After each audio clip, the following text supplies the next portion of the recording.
asalaamaaleykum wa rahmatulahi taala wa barakaatu suñu mbokku internet yi suñu mbokku téléspectateurs yu TMS TV ñi ngi amee ci mbégte di leen ziar di ànd ak yéen ci télé bi nga xam ni moo feeñee lépp lu na bu muy la TMS TV ak seen émission Petit Matin waaye balaa ñoo door rek dañuy ziar di ko jox wàccuwaayam kii di Alaaji Thierno Moule Sow nga xam ni mooy le phénomène de l'univers di l'empereur le bourreau des dëmm le maréchal le khalife général le roi médecine traditionnelle du monde the king of the all of the king di ko félicité ci ndam lu mag li nga xam ne am na ko ci ziar bi nga xam ne fa lañ génn mu nekk ndam ci ñun waa personnel bi mais également ndam ci Sénégal mais nekk ndam ci monde entier parce que ziar boobu fu nekk la taalibe jóge ci àdduna ba Amérique ba Angleterre fépp ci Sénégal aussi nit ñi jóge nañ fa kon am nañ kontante bu baax a baax di ñaanalaat sëriñ bi gudd fan ak wér-gu-yaram kenn amul fayam nag yàlla suñu borom rek moo am fayam di ziar également madame Sow la reine di ko ñaanal gudd fan ak wér-gu-yaram di ko ñaanal prince Moulé gudd fan ak wér-gu-yaram di ko ñaanal mu dem ba sut ay waajuram di ziar suñu yaay soxna Ajaratu Mariama Kamara di ziar kii di soxna Umu di suñu goro ak Dia Sophie ñu ngi leen di ziar bépp taalibe bépp fans boo xam ni yaa ngi bàyyi xel TMS TV rawatina nag lii nga xam ni moom la xalifa général di Alaaji Thierno Moule Sow bi def kon amati nañ mbégte di ñëw ci yéen seen émission Petit Matin comme d'habitude nag ma di ci ànd ak Jaaji ak Anta Wade Anta ñu ngi lay nuyu di am toujours mbégte di ànd ak yow ci Petit Matin. ñu ngi lay ziar Moustapha asalaamaaleykum mbokk internet yu TMS TV ñu ngi leen di nuyu ku ci nekk ci turam ak santam di jiital aussi nuyoo bi kilifa kër gi di Alaaji Thierno Moule Sow di ko jox yéeguwaayam. jërëjëf Anta Jaaji ñu ngi lay ziar di am mbégte yow it di ànd ak yow toujours ci émission Petit Matin. waaw delloo ziar Moustapha di la nuyu di la jaajëfal bu baax. di nuyu mbokk internetu TMS TV di nuyu aussi le khalife général des Djinn Alaaji Thierno Moule Sow kenn du moom. di nuyu képp ku taxaw rek di seetaan émission bi. jërëjëf Jaaji jërëjëf Anta kon nag Petit Matin tey dañu indi thème d'actualité xam ngeen ñi ngi ci période campagne électorale jëm ci locales yi gis nañ nag fan yi violence bi ci semaine bi ñu génn xaw na bëri Dakar ak fépp am na ay violence moo tax thème bi tey violence li ñu indi en milieu élection rawatina nag ci élection locale yi ñu nekk ni nga xam ne gis nañ ni rayante mi ngi ciy commencé di am loolu nag bu ñu ko indee daañu wax ci les causes ak les conséquences lan moo ko waral mooy les causes conséquences yi yan jeexital la mën a am mu nekk ay mbir yu doy waar yoo xam ne gis nañ ñi ci gën a loru mooy ndaw yi jeunes yi bu ñu tolloo fii parce que ñoom la politiciens yi di jël di leen utiliser di leen fay ay xaalis di leen xeexloo di leen jox ay jaasi ñuy xeex di ko dóorante te defe naa ni ndam defe naa ni jeune ci ab réew royuwaay la jeune ci ab réew mooy avenir u réew mooy gérer réew mi ëllëg kon defe naa ni jeunes yi waruñu di nangu waruñu di accepter ñu leen di manipuler ba di leen di jox xaalis ñuy taal seen réew wala ñuy xeex ndax politique parce que politiciens yi nag soxna Anta Jaaji politiciens yi jaruñu ko parce que politiciens yi ñoom seen bopp rek la preuve doo leen gis ñu ñëw wàcc ci terrain bi mu tant que campagne jotul mën nañ toog 5 ans bu 5 ans yi di jeex ba ñu xam ne élection day am ci la ñuy ñëw wàcc ci population bi jéem leen neexal mais bu ñu ñëwee ba am li ñu bëgg rek bu élection yi jeexee nga gis ñu fay seen téléphone dootoo leen jot téléphone mais également boo ñëwee ci seen bërëbu liggéey waaye muy maire yi ñuy nekk pour nga dugg ci seen bureau c'est un problème loolu nag mu nekk problème boo xam ni foo ko jéggi rek foo ko nattu rek romb na fa doy na waar kon soxna Anta yow laay jébal kàddu gi defe naa ni dégg nga thème bi. Moustapha jërëjëf thème bi am na solo waaye àdduna ku nekk sañ na diw laa àndal waaye nag nga ànd ak moom ci yar ànd ak moom ci teggin bis bu ñu demee ba ca mbañ gàcce ya ku nekk daal di yor sa carte daal di koy sànnil ki nga àndal man dama foog ne loolu mooy yëpp ku civilisé en plus nag ki nga xamante ni moom moo ciy gën a loru di jeunesse bi parce que je dis souvent que à chaque jeunesse sa responsabilité soit il le fuit soit il met dedans et demain l'avenir jugera donc jeunesse bu nekk war na conscient parce que des fois da ngay gis ne inconscience dafa nekk ci ñun ci suñuy fait ak suñuy geste dañuy gis ne inconscience moom moo ciy tourné mais jamono toll na foo xamante ne ni ndaw bu nekk war na takku taxaw ne nag man maay borom jamono te dama koy ñeme ko weesuwul violence bi nga xamante ne ni nit ki la koy defal mën na ni balam jeex na ndax ñoom dañuy am na lañu war a am yëpp réussir nañ am yow mi nga xamante ne ni yow yaa toll ci wutagoo amagoo ku nga xamante ni nag dalay sol benn 10 000 francs wala benn 5 000 francs daal di lay yóbbu nag nga daal di naxaw sa naaj ba sonn ngoon jot yow faral ki nga war a àndal doon nga jàpp ko dóor xaste saaga violence bi di fiy gën di bëri dañuy dem sax ba bakkan mun na ci rotu te loolu des fois xale bi mu ngi koy def mais àndul ak sagoon parce que ay adolescent moom moo koy def te adolescence ko xam-xam ne ça rime avec la naïveté kooku il est naïf wala elle est naïve de ce fait moom mu ngi def ay actes yoo nga xamante ne bu demee ba ci kanam lay soog a daal di xam ne li mu doon def du nekkul dëgg nekkul yoon kooku kon xale boobee war na toog ñu daal di def comme plateau yi ngay def di conscientiser xale yi tamit ndaw ñi nga xamante ne ay politiciens la te xam ne moo leen yabal ñu xam ne Sénégal nekkul dëkk boo xamante ne dëkku violence la dëkku jàmm la parce que ay boroomi nitu jàmm ñoom ñoo fi nekk ñoo fi sax donc xale yi nañu yeewuwaat xam ne politiciens yi ñu ci bëri lu ñu diisalee seen poste la ñu wut bu ñu demee ba am li ñu bëgg seen numéro dañ koy sànni seeni nit it dañ koy ut bu boobaa nag yow yaay perte Moustapha Diadji même question bi ma posé antenne rek moom laa lay posé ñu gis ni xale yi période bi dañ leen di utiliser di leen neexal xaalis ñuy toj ak a yàq di rayante ndax politiciens yi est-ce que loolu jar na ko pour un jeune bu conscient. Bon Moustapha je dis man bu ñu demee ba saa yu ñu romb politicien bu rombee rek ñu ne ils sont des menteurs seen rôle maanaam du ñu wax dëgg duñ ko wax te tamit dañuy naxaate boobu rek nga ñu war a xam ni ñun magay sax ñu tane lan moo waral nga wax ni dañuy naxaate voilà parce que lu ëpp ci ñoom bu ñuy politique di campagne seen programme tardivement lañ koy révélé te programme bi sax tàngal ceeb la rek programme bi tàngal ceeb la te lu ëpp ci ñoom seen programme dañ koy dóoree nit ñi rek après duñ ko respecté dëgg la ñu defaat benn rétrospection ci ñun di laaj suñu bopp est-ce que ñun ça va est-ce que ñun ça va dans la mesure ndax ànd nañoo ak suñu xel wala ñun ñoo ko tay aussi parce que aussi man duma nekk suma localité et je suis jeune et l'ambition de cette localité man ci boppam maa ko war a bâtir ma xool koo xamante ni xam naa ni kii mu ngi ci bopp bi wala kii ni mu ngi xëccoo localité bi te bu faloo du liggéey dafay njublang ma ànd ak moom dëgg la donc y a quelque chose effectivement aussi bien que la jeunesse est animée par la subconscience bu ñu demee ba ndaw di ànd ak koo xamante ni benn 5000 francs wala amul nekkul sax 5000 francs dañuy ànd ak ñin ci soi-disant ay weccet yi ay affaires yi bu jeexee jeex na nga dem fa ñu attaqué ko nga xeex fa boo ñàkkee sa bakkan dangaa xaru dëgg la il est temps que le jeune se réveille il est temps que ñu doté benn faculté intellectuelle boo xamante ni ñun lu ñu war ci suñu dëkk ak suñu politique parce que la politique c'est l'art de gérer la cité gérance voilà quand on dit l'art on dit une bonne affaire tout à fait donc na politiciens yi xam ni politique du métier du ñaaw du metti métier la mais y a des politiciens mais dañ bu njëkk y avait des bons politiciens mais du léegi de ay Mamadou Dia c'était des bons politiciens mais léegi amatul lan moo waral lool est-ce que nekkul ni dañu nekk ci société boo xam ne dafa am crise de valeur xaalis léegi bëgg nañu daraja bëgg nguur te nguur du wéy bëgg nañu bu ñu faloo am ay oto mais boo faloo ñun ñoo la fi teg et vous savez maire wala président wala dara dans le monde de la politique ñi nekk buur ñooñu ay serviteurs lañu duñu ay buur ñun ñooy buur dëgg la donc nañu xam ni politiciens yi ñun ñoo leen moom ñun ñoo leen di dicter ñu ñuy defal lu ñu bëgg donc bu ñu laisser faire ci ñoom ñu ñuy rey ci naka sulu noonu na jeunes yi yeewu te xam ne yenn yi moom jaru ko politique jaru ko sincèrement waaw politique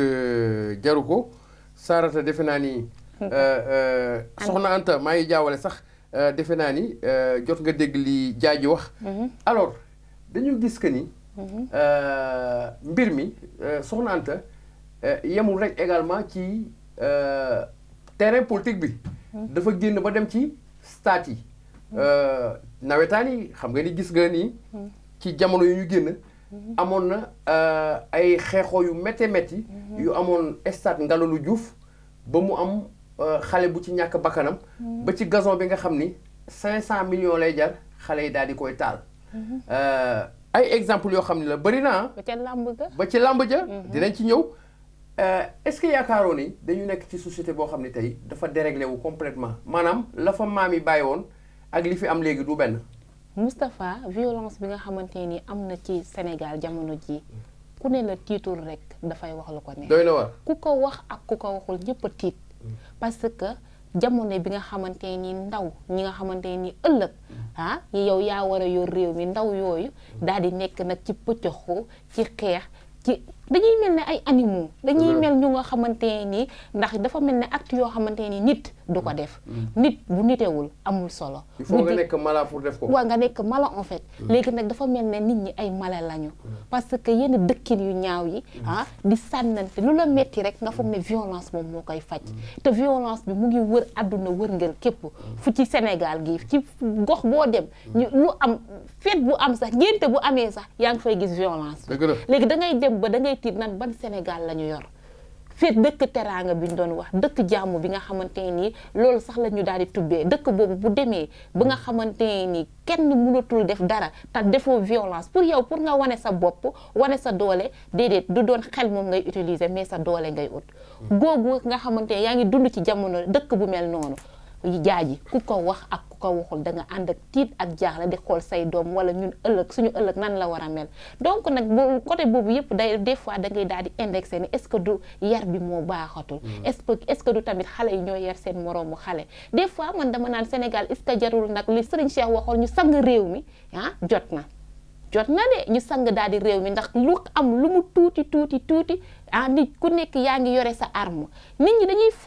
foo comme si que ni yaa ngi man des fois da nga naan Sénégal baadu dafa bëgg a mel ne dëkk Amérique latine yi nga xamante ni da ngay gis lu xew rek ku nekk yaa ngi arme moom dañ koy fowee léegi nag xeer bii nii ñuy fowee ak génnee paaka bu ñu demee ba yar ko ci nii ba nar a continuer musiba dina dal tak nag musiba bala mu fee ñëw ñu daal di bu jotee ñu defee ay ñaan ñu ñaan ko ndaw bu nekk fa nga toog ak koo tane nga woo ko yedd ko parce que teg li ma gis nii inconscience bi nga xam ne jeunes yi ñoo ngi koy utiliser jar na ñu yeddaat nit ñi defaraat xol yi wala ñu sang réew mi rek. jar na ñu yeddaat nit ñi mu mel ni suñu la déggee ci say kàddu Anta. dafa am problème éducation bu am dans la société sénégalaise. parce que boo xoolee ci ginnaaw. lu fi suñu maam yi bàyyi woon. léegi presque loolu lépp dafa dëñ complètement mu mel ni dañu nekk ci société boo xam ni jaaji crise de valeur dafa am maanaam société boo xam ni dafa déréglé wu complètement xale yi xamatuñ seen moromu baay xamatuñ seen moromu yaay mais également du ñu déglu société bi mu mel ni violence daal léegi li ci ëpp ku koy mën a def te boole woo ci violence du am xorom li ci gën a garaaw nag mooy la violence verbale nga xam ni mooy précéder toujours violence physique bi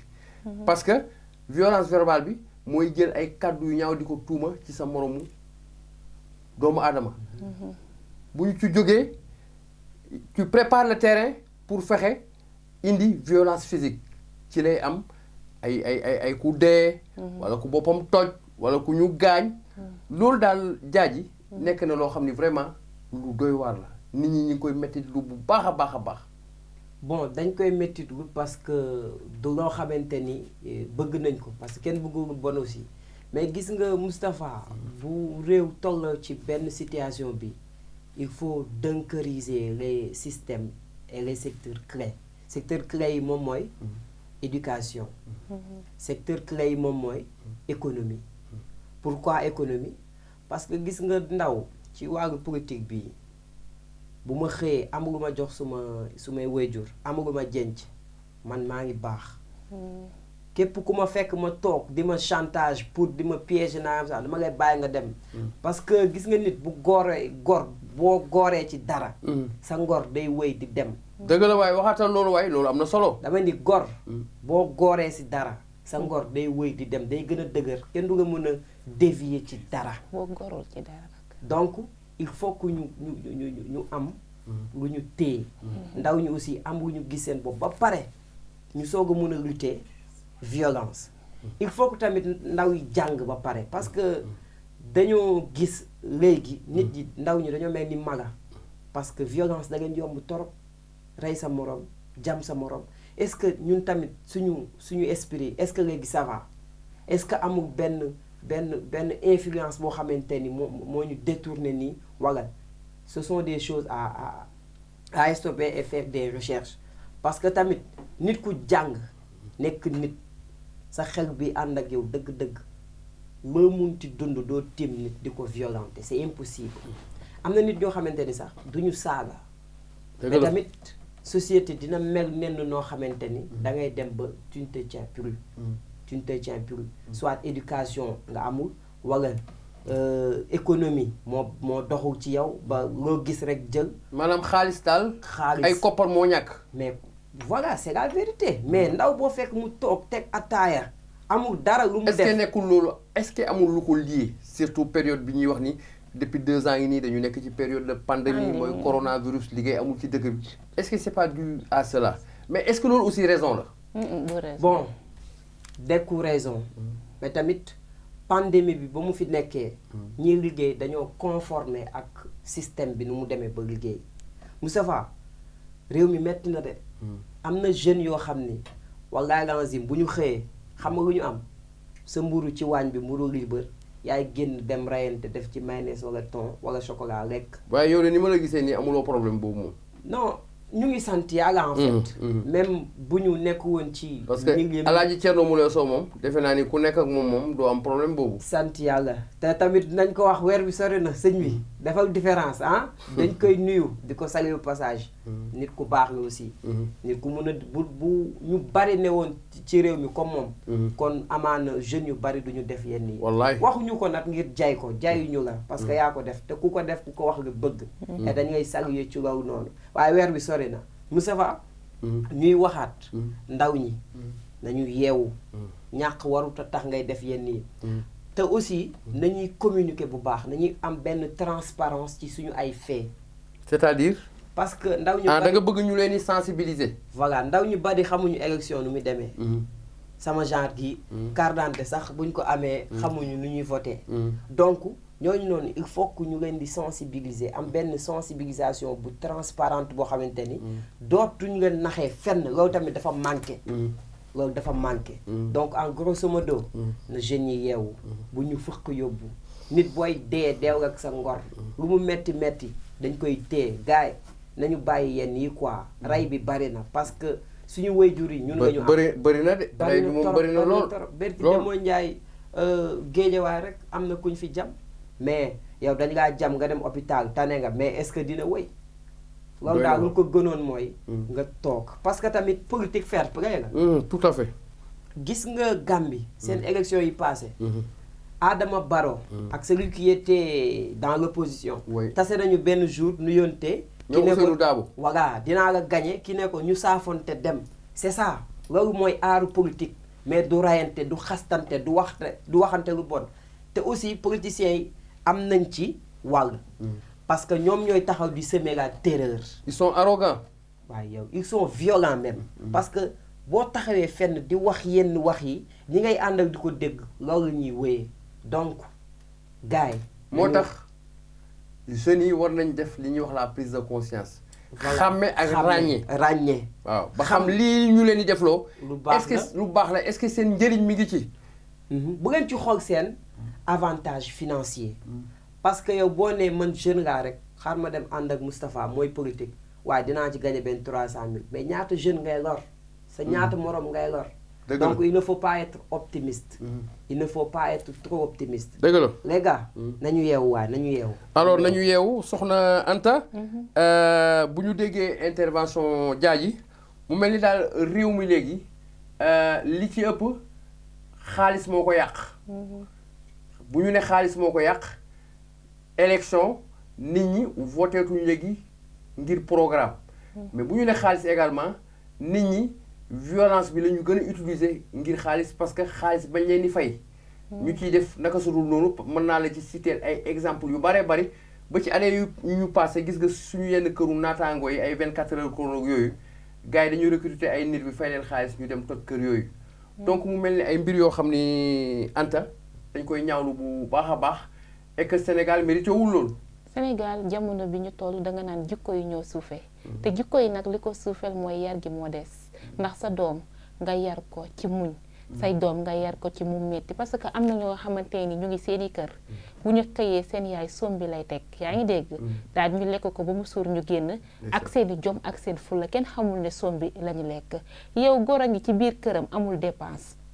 solo waxtaan ak moom génn tasanteeg beneen nit boo xamante ne am na dépense est-ce que buy dox bu amee fayda kenn dina ne ko am nga dépense ak amoo dépense donc yar bi ak fulla bi ak fayda moom moo des ndax sa doom bi nga xamante ni nekk na ak yow ay ati at nga yar ko ci soo ñàkkee nga muñ nga doylu kon kooku du benn politicien bu lay fay benn 25 000 di yóbbu sa fës gis nga am na ñu la yaree fëkk du la yóbbu dara du la tiital parce que danga naan li ngay am suba man yow yaa koy liggéey danga naan fi ngay egg tey du doon diw mu ma fay teg Moustapha du ne daf may fal dama koy accompagner pour ëllëg su nekkee maire mu daal di may jox dara wala mu jox ma cëro wala mu jox ma 5000 francs benn 5000 francs ma dem voter ko ndax 5000 kooku du la respecté da la yëpp parce que dana tax Moustapha Olof Njaay dafay wax ne ku ëmb sa leket ëmb sa kersa moo tax nit ki du fexe kenn di ëmb leketam bay ëmb kersaam nit ki li muy am da koy amal boppam da koy bañal boppam di ñafe di tem muy metti ngay jug muy naat ngay ala kulli aalin dafay dem ndax yàlla nag dafa bëgg jàmbaar te ku ko nekkal mu nekkal la ndax loo mën a am mu dee 100 francs la sax yow sa jom la yaa ko liggéey danga koo transpirer ba am sa ñàkk la nga transpirer ko ba am loolu nga am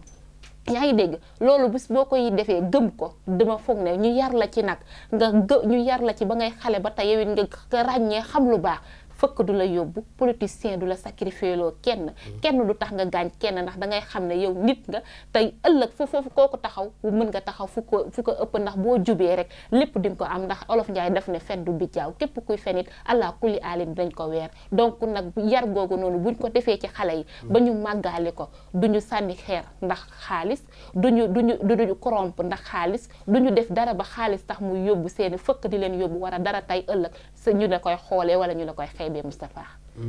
ñu la koy xeebee jërëjëf soxna Anta malheureusement jaaji li des ci waxtu wi bëriwul mais man constat bi ma def mooy dañu nekk ci réew moo xam ni maanaam y a trop de laisser-aller on ne sanctionne pas maanaam da ngay def lu la neex et puis dara du la ci fekk da ngay jël jaasi léegi dóor ko nit dara du la ci fekk da ngay jël xeer léegi toj oto jàmbur ci mbedd mi wala nga taal ko dara lu la ci fekk est-ce que jaaji nekkuñ ci réew moo xam ni y a trop de laisser-aller maanaam réew moo xam ni kenn du sanctionné. maslaa bi ëpp rek. maslaa bi dafa ëpp. Sénégal seen justice dañuy nelaw. xam nga lan moo tax dañuy nelaw. seen justice dañuy nelaw xam nga lan moo tax seen justice dañuy nelaw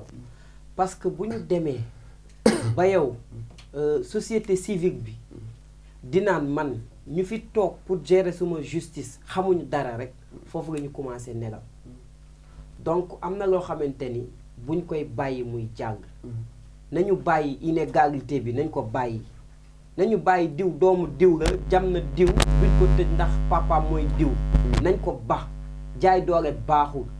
ku nekk li nga def nañ la dóor lu mel noonu lu toll noonu te bu jeexee jeex na te Moustapha dañuy waxante dëgg Sénégal ba keroog jusqu'à l'extinction du soleil maa ngi wax de président bu ñu munti am bu ñu bàyyiwul jaay doole pauvreté chômage ak métit bi du fi mës a jug ak violence bu bari président bu ñu demoon waaw jusqu'à l'extinction du soleil je vous dis bu ñu demoon ba boobu loolu de waxu Idrissa Seck la woon kay ba Sénégal mun na am sans président mais bu ñu bàyyiwul jaay doole chômage du fi jug pauvreté du fi jug kon yow jàpp da nga jug te violence aussi day gën a bari da nga jàpp ni daal mbir mi jaay doole la parce que doomu Moustapha est un journaliste am na ñu mu xam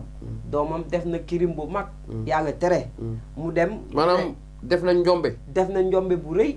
ñu ne doomu Moustapha la mu ngi TMS TV. Baraaloo moo fi ëpp. Baraalon voilà le mot Baraalon. nañu bàyyi jaay doole bi inégalité bi. ku nekk li nga def. nañ nga duma lu toll noonu bu fekkee dañ la war a yar ñu yar bu fekkoon dañ koy def billaahi kenn dootul dérégler mais léegi da ngay dugg prison génn gën a bon ñu nekk woon ñu musu dugg prison. prison yareetul daal. yareetul dafay yàq. te aussi nañu bàyyi yenn yi jaru ko tamit. politique waaw yenn xëccoo yu métti yi. yenn xëccoo yu métti jaru ko. parce que boo xalaatee ni sa doom ngay àndal di politique muy jeune war am avenir boo ko xalaatee ni moom rek yenn yi doo ko defloo. te ñu corriger suñu communication yar suñu bopp bàyyi yenn arrogance yi parce que baaxul voilà nañu bàyyi arrogance bi bàyyi la mauvaise communication parce que la violence est avant d'être physique elle est verbale. bala ñuy def action il faut que wax bu bon génn wax bu ñaaw génn xastante dàggasante. elle est verbale elle est psychologique. voilà nañ ko bàyyi. tey jéem a defar. rafetal parce que àdduna moom daa jeex ba pare. macha allah àdduna daa jeex ba pare ñi ngi may signaler ni sax temps bi ñu joxoon jeex na amoon nañ mbégte vraiment di ànd ak yéen ci émission bi soxna Anta ñu bàyyi la nga tàggoo. Moustapha ñu ngi kontaan bu baax ci thème bi parce que ni sénégalais yëpp ñu ngi koy dund ku jug ku ko wax ak ku ko waxul yaa ngi tiit sa doom bu demee sax yaa ngi foog ne yàlla na ñëwaat ak jàmm ngay ñaan kon nag d'après conseil yi nga xamante ne nii am na fi lépp dañuy ñaan yàlla mu amay ñu dégg ak topp ba Sénégal daal di jëm kanam violence bi ñu daal di koy def mu nekk dans l'oubli lu fi mënul amoon jaar la fi léegi ñëpp conscient xam ne politique du métier ku ne képp xam ne fa ngay àgg tamit yaa koy defal yaa koy liggéeyal sa bopp jërë ngeen jëf ñu leen di jox dig daje ba beneen yoon. Diadji ñu bàyyi nga daaneel. waaw bon xanaa di tàggatu ak mbokk internetu TMS yi di ngeen wax ngeen dem abonné. parce que fu am njariñ dañ fay rootee xam-xam. bu ko di wutale. te bu ko di umpale. dañuy xool émission yëpp parce que fii lépp fi am njariñ macha allah. dëgg la di nuyuwaat le xalif général des Djinn ak famem ak képp ku nekk ci TMS bi di la nuyu di ñaanal ñëpp jàmm ca ngeen jëf. jërëjëf Diadji kon noonu la ñuy daal di tàggoog yéen xanaa di ziaraat kii di Alaaji Thierno Moule Sow di ko jox wàccuwaayam di am mbégte saa su ne rek